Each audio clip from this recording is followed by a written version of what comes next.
Time to do the job.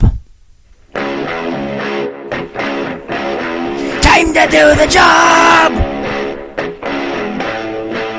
Behold the jobber of jobbers. Danimal Daniel Jobber.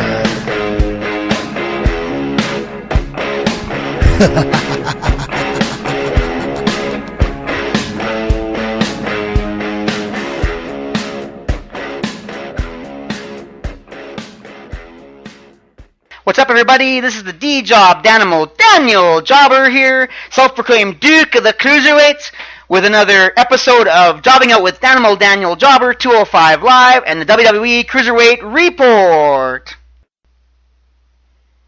It's a tough time to do a podcast. Of course, I just watched our Edmonton Oilers go down tonight 2-1 to Anaheim in Game 7 of their series. And it was pretty disappointing because I really thought that the Oilers were going to win this series. Really thought that they had something special. Thought that they maybe had a cup run in them this year, but it was not to be. The Cinderella season came to an end. And, it's too bad. Nothing to be ashamed of, though. I mean, they really did us proud. I mean, they made me proud to be a Northern Albertan. So I just want to say congratulations on a great season, Oilers. Sorry we couldn't watch you go all the way this year.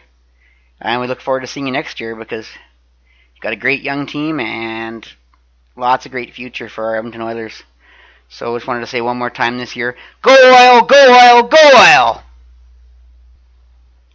Also, it's hard to focus on a podcast because I got that song Judas from Winnipeg's Chris Jericho and his band Fozzy, that song in my head.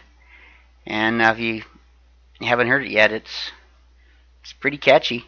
Gotta say, I got the song,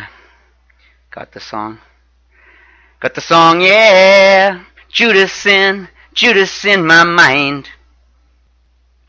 Yeah, a very catchy song. And it's funny, if Chris Jericho is able to take a genre like heavy metal and actually, to me, make it sound a lot more mainstream, like a more mainstream pop kind of song. So it's as good a song as I've ever heard from Jericho and Fozzy, and I think it's a perfect song for Chris Jericho. So if you haven't had a chance to hear Judas yet, make sure you check it out because it's really good.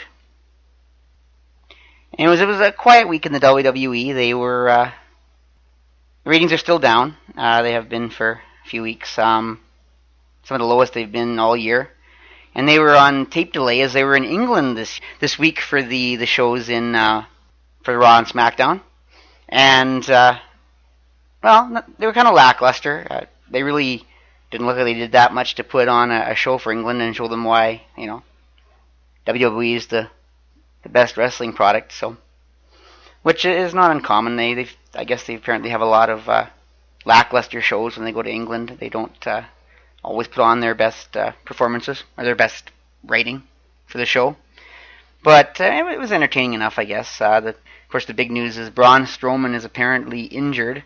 They found out just before the Raw show. Some kind of elbow injury, may require a minor surgery or something. Could keep him out of action for a little while. Of course, they played it up in the show like he has a rotator cuff tear, which I'm thinking would be a longer time out if it really was that. So I think that's just a kayfabe injury. But yeah, it threatens to maybe keep him out of action at the next Raw pay-per-view, Extreme Rules, which is, I think, still about a month away, or a little over a month away. I guess he was supposed to take on Roman Reigns again in Extreme Rules, so that might make them change their plans. But also they're talking about it possibly threatening his, I guess he was supposed to face Brock Lesnar for the title at Great Balls of Fire, which, which is still almost 2 months away, or more, or whatever it is. Yeah, 2 months away, right, because it's going to be the third month without Brock Lesnar defending the title. And I don't know, that was kind of surprising. One, because, he didn't seem like the one he would be going to get the next title shot. I know he's one of the most natural baby faces all of a sudden after destroying Roman Reigns for the past little while here. And of course, Roman Reigns is one of the most hated men in wrestling, maybe one of the most natural heel non-heels in all the WWE. And just happens to be my favorite wrestler, so I always enjoy watching the heat he garnishes as a wrestler. But anyways, yes, he. So I mean, I can see why. I guess they'd want to get him involved in the title picture, but I still think Finn Balor should be the next one to get the title shot, and of course lose to Brock Lesnar, not beat him or anything. But I feel like he should be the first to get the rematch because he never really lost the title to begin with. He lost it due to injury, so I think he should be the next one to get a title shot, even if he's not meant to win it back at this point, as long as Brock Lesnar's run continues. And of course, I'm still hoping that no matter who faces him at Great Balls of Fire, that whoever faces him at SummerSlam takes the title off him, because I think they really need to get the title off of Brock Lesnar. They just don't need a part-timer ruining their brand, bringing down their title. So whoever they decide to face him at SummerSlam, whether it's Braun Strowman again or Roman Reigns even, I think they got to get that title off him. No matter who wins it, anyone's better than a part-time champion like Brock Lesnar, in my opinion. So anyways, that's pretty much all that's going on in WWE. Of course, Jinder Mahal's still on his bit of a tear in SmackDown Live with the Singh brothers, trying to make Alberta proud, as well as, of course, try to sell WWE in India. Of course, just to remind you, if you didn't catch last week's and aren't familiar with Jinder Mahal, he is the nephew of the great Gamma Singh from Stampede Wrestling back in the 80s and 90s. And, of course, I used to watch him personally, so I'm a fan of the great Gamma Singh. And, they were heels, but, of course, being a fan of wrestling, I always have fond memories of the Singh faction. And he's trying to bring this Singh faction back to WWE in the modern times, which is just perfect timing with the way they're trying to sell the network and, of course, the entire product in India. So I was saying, if Jinder Mahal can manage to sell the product in India, it'd be a huge, huge, strong mark on his career. So I wish him well. I hope he continues to make Alberta proud and keep Alberta wrestling relevant as we keep moving forward. So anyways, just like last week, this week's edition of Jobbing Out with Danimal Daniel Jobber is hosted by the Edmonton Sports Podcast Network. And I hope you guys will check them out. You can catch their podcasts and their great shows on YouTube, on the cellular app Podbean. You can catch them on iTunes and Google Play Music, I guess, or Google Play Downloads, whatever you want to call them. They have great shows like Mike the Ref's own The Blown Call and his shorter podcast known as Quick Calls. Of course, there's great wrestling action like CWC Evolution and RCW Breakout. Of course, RCW Breakout recently released their fourth episode, in which the middle match has my pal Marky, the original Marky, getting a big victory over Knight. And of course now it has been announced that his next match is in a number one contenders match against Big Jesse Youngblood for the number one contendership for the RCW title. So of course wish him well, hope he does well in that match, and I hope he gets another title shot, because he was a really good PWA champion not too long ago. So go Marky, that's my bud. And of course, there's the Sounds of Struggle podcast featuring Chris Parrish and Maniac. Man, I love listening to these guys. Check them out and move with them, just move with them, just move with them, just move with them. Because they are entertaining, man, and they cover all aspects of sports. I'm sure they're going to have a heyday over the Oilers' loss and everything that's happening in hockey, as well as all the other great stuff going on in sports and wrestling. So I hope you'll check them out. They are always entertaining. The Sounds of Struggle podcast. And of course, once you realize how great the Edmonton Sports Podcast Network is and how great it is to have this entertainment in Edmonton, make sure you go to their merchandise store at whatamaneuver.net and buy the t-shirts and show off how proud you are of this great network we have going on in Edmonton. So once again, check out the Edmonton Sports Podcast Network, Edmonton SPN. So anyways, not only do I talk about some local stuff and sports and, of course, wrestling in general on the Jobbing Out Cruiserweight Report, I also talk about Cruiserweight Wrestling from the WWE. So let's get to some Cruiserweight action, shall we? First, and it was a light week in Cruiserweight action. Only 4 actual matches this week. 2 on 205 Live, 1 on Raw, and 1 on Main Event, which is quite a contrast from the 8 matches from last week. But there was a couple of really good entertaining segments on 205 Live as well. So anyways, first up, On main event, we have Lince Dorado versus Drew Gulak on his Cruiserweight Crusade, as I like to call it. Drew Gulak gets a chance to pick on Lince Dorado as part of his crusade this week. And I think it's time, because Lince Dorado and Grand Metalik are actually more high-flying in a lot of ways than Mustafa Ali, who's been picking on. So anyways, he comes out as usual with his "I'm not lying, no high-flying" entrance. Get the fans understanding that he's on a crusade to get rid of high-flying from Cruiserweight Wrestling. And of course, you guys get the crowd to say it with him, but the crowd will have none of it. It was a fast-paced match, anyways. Dorado with his bouncing and high-flying moves against Drew Gulak's power moves. Crowd's actually booing Gulak at one point, which is good to see for a Cruiserweight heel, because they don't always get as much reaction from the crowd as some of the main roster guys do. But anyways, in the match, Dorado hits a handspring stunner near the end, and looks like he might actually win. However, when he goes for his top turnbuckle moonsault, just like last week against Mustafa Ali, Drew Gulak raises his legs, and Dorado lands hard on top of Gulak's knees, and Gulak then gets up and puts Dorado in the standing dragon sleeper, and Dorado quickly taps out, giving Gulak yet another victory over high-flying cruiserweight-style wrestling in his crusade. Short match, entertaining, good way to carry on the storyline and bring it to a non-205 live show. So, great job, Drew Gulak, in keeping on the Cruiserweight Crusade. Gotta say, it's winning me over slowly and getting me intrigued to what's going to happen next with it. So anyways, that was the match on main event. Then we had Monday Night Raw, where we have Jack Gallagher versus TJP. And of course, before the match, Neville was talking with TJP and telling him that if he wants a title shot, he needs to beat Jack Gallagher, and then he'll take care of the rest. But I wonder if Neville's going to keep his word, eh? No. Of course not. It's Neville. But anyways, of course, TJP goes out and does the best he can. So anyways, this match starts off kind of entertaining. You have TJP doing an impression of Jack Gallagher's little English peace sign. And of course, Jack Gallagher responds by doing a dab. And then of course, TJP does his own dab to kind of show how he does it better. And Jack Gallagher ends the escapade by hitting a vicious headbutt and going for an early pin, but of course he doesn't get the 3 count. A little later on, they're battling outside the ring, and TJP does a drop toe hold on Gallagher, and Gallagher falls and hits his head in the steel steps. A few moments later, back in the ring, Gallagher does a couple of nice drop kicks. And finally, the match ends a bit after that, when TJP fails to hit his detonation kick, and Gallagher then pushes TJP into the corner, attempts to roll him up in an O'Connor roll, but TJP flips it over, grabs a handful of tights, and steals the victory over Jack Gallagher. Short match, but typical to how they showcase the cruiserweights on Raw.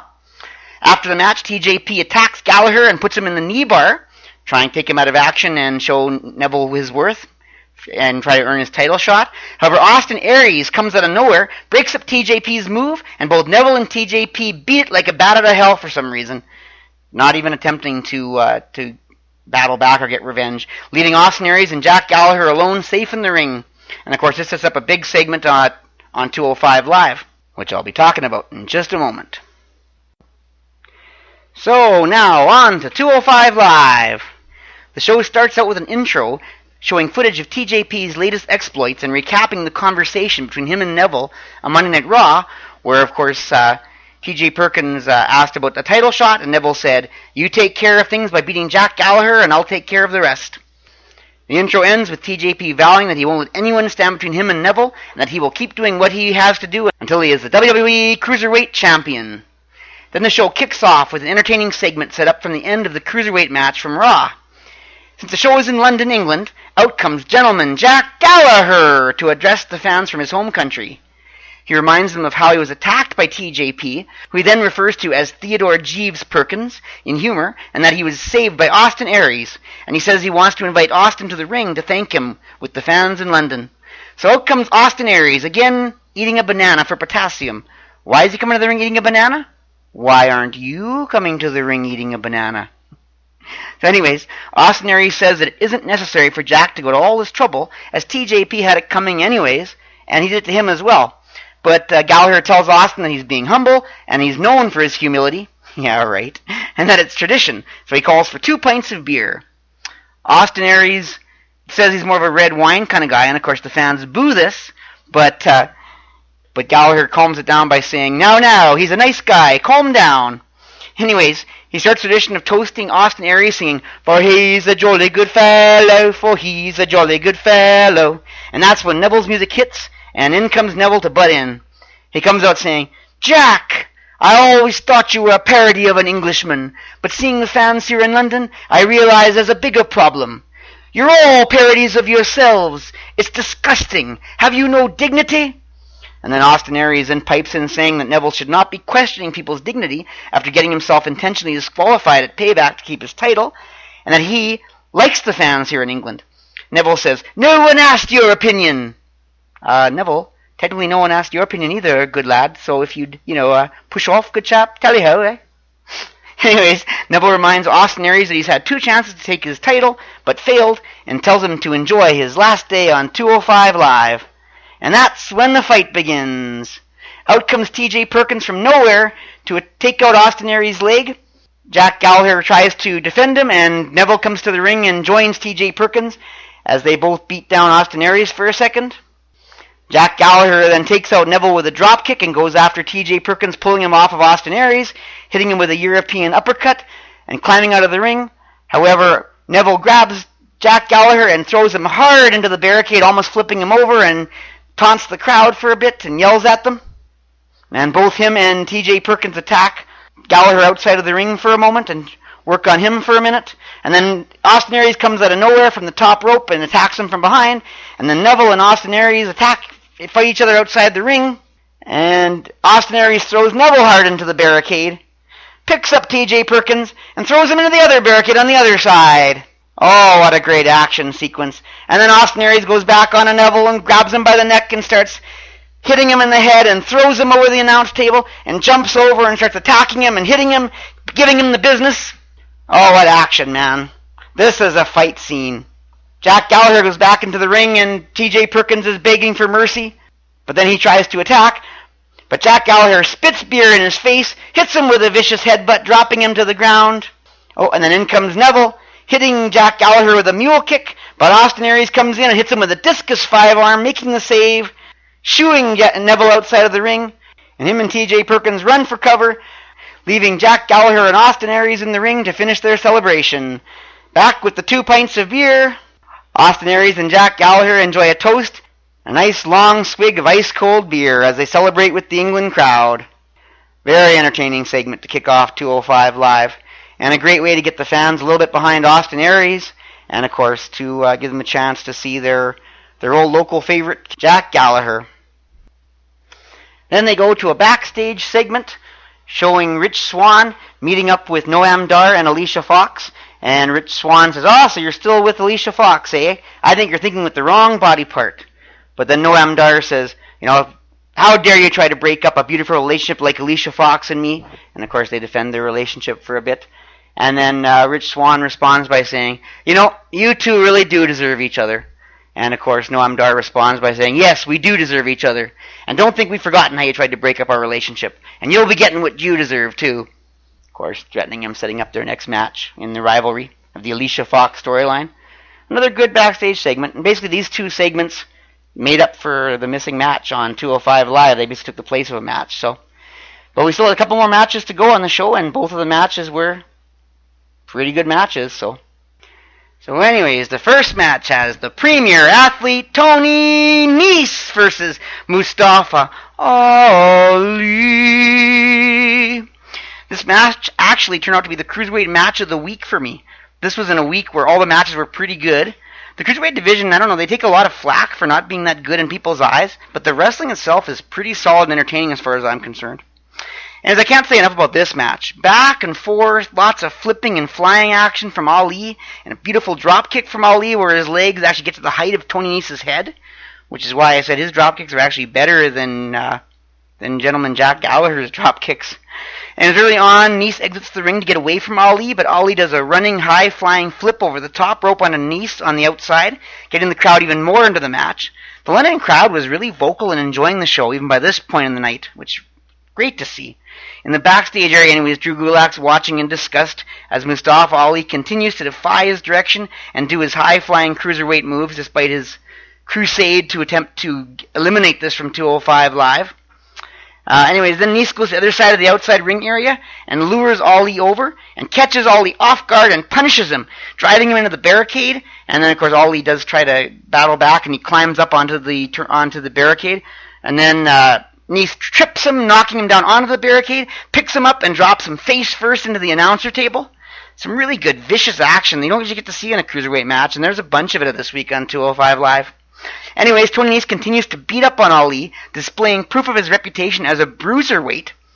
Tony Nese even shows off his agility by catching Ali off guard, hitting him with a springboard moonsault off the middle turnbuckle. Great stuff for Nese.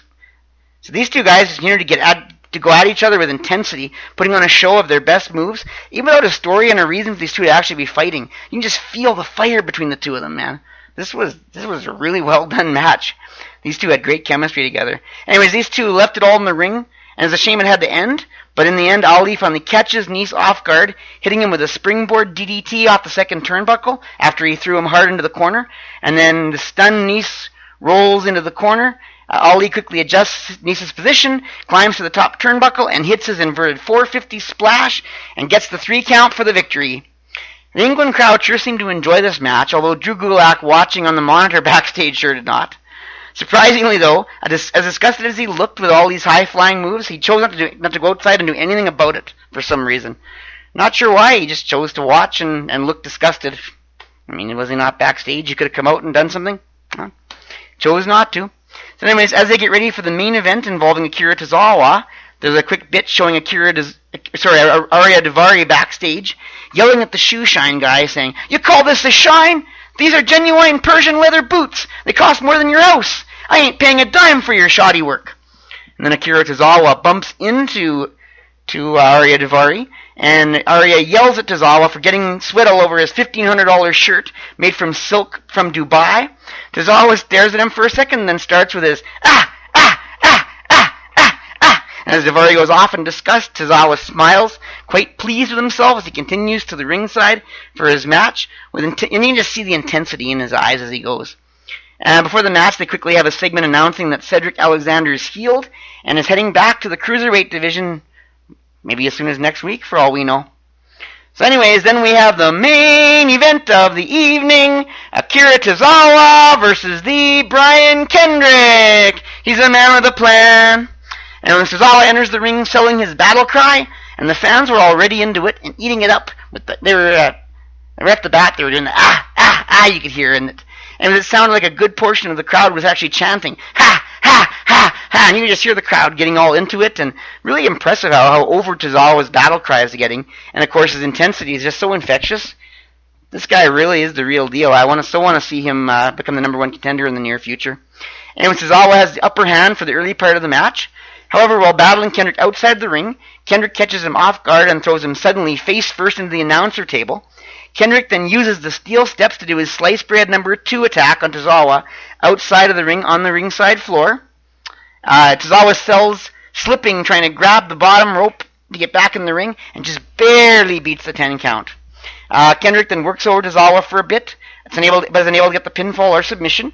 Tozawa ends up getting the upper hand again, driving Kendrick off the outside apron with a running attack, getting the crowd all excited with the ha, ha, ha battle cry, and he hits Kendrick with an over-the-top rope suicide dive, really getting the crowd excited and into the match, man. They're going nuts at this point, and they're chanting in the background the battle cry for Tozawa.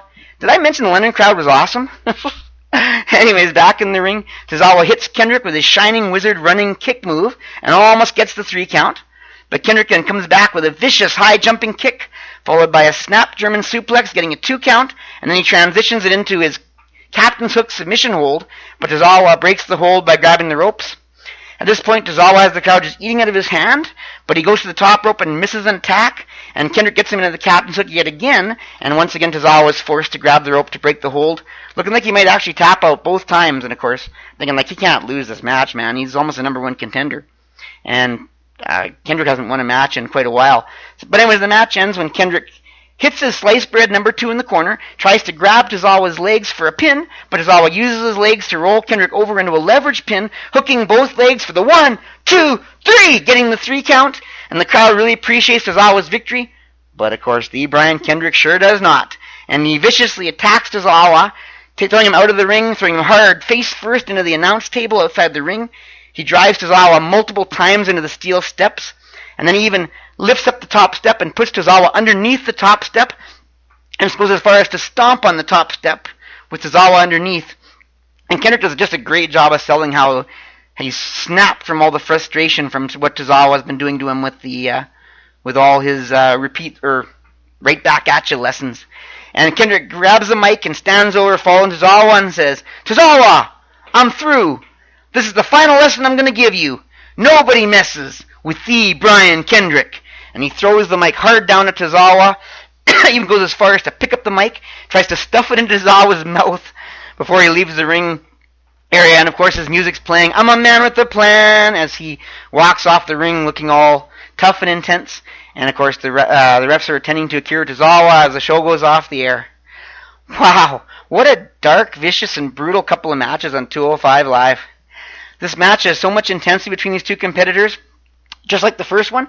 However, of course, it was aided by the lesson storyline. But still, man, the intensity of these two matches, the chemistry between the guys, they chose two very good matches for the show this week. These two matches were pretty good showcases for the England crowd, and I actually thought they might be better than most of the matches on Raw and SmackDown. Wow. Oh, excuse me. Anyways, that's it for the action from the Cruiserweight Division. Only 4 matches, but wow, all 4 are pretty dang good and just some really good storytelling. So I'm going to wrap it up with that. And, yeah. Of course, as always, I am the D-Job, Danimal Daniel Jobber, self-proclaimed Duke of the Cruiserweights, and you've been listening to the Jobbing Out with Danimal Daniel Jobber, 205 Live, and WWE Cruiserweight Report. You can follow me at Twitter, at Daniel Jobber, both capital D, capital J. And, of course, you can follow me on Instagram for all my awesome little vignettes and that sort of thing on Danimal Daniel Jobber, all lowercase letters. And, of course, check out my awesome website, DanimalDanielJobber.ca, where you can see all my fun stuff and my awesome WWE Cruiserweight Power Rankings that are so popular these days. Please make sure you use your Discus account and sign up for one if you don't have one yet, of course, and leave me a comment to let me know that you were there and what you think of my website. Once again, this podcast comes to you courtesy of the Edmonton Sports Podcast Network, the awesome Edmonton SPN. Make sure you check them out and listen to the Blown Call, Quick Calls, CWC Evolution, RCW Breakout, the Sounds of Struggle podcast with Chris Parrish and Minayak.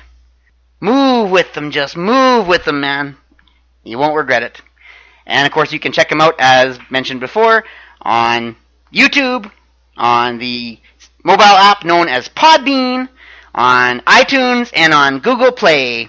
So make sure you check them out, support them, and when you realize how great they are, remember to go to whatamaneuver.net and buy their awesome t-shirts to show off the great network that we have supporting the Edmonton Network and Edmonton Wrestling, Edmonton Sports. Let everyone know that you know how awesome the Edmonton Sports Podcast Network really is. And, of course, you can follow the Edmonton Sports Podcast as well at Edmonton SPN with a capital E on Edmonton and capital SP and N. All 3 capitals. And, of course, you can follow Mike the Ref on Instagram under Mike the Ref EDM, all lowercase. Mike the Ref EDM. So make sure you follow Mike and the Edmonton Sports Podcast Network on Twitter and Instagram as you follow me. Anyways, I'm going to wrap it up. You guys have a wonderful week. Hope you enjoy all the great WWE action, Cruiserweight action, wrestling action, sports action, you name it. You managed to put the disappointment of the Edmonton Oilers loss behind you and hopefully enjoy the rest of the Stanley Cup playoffs. Of course, we got football season coming up just around the corner. Still lots of exciting sports left to go. Guys, have an awesome week. Jobber out! Time to do the job! Behold the jobber of jobbers. Danimal Daniel Jobber.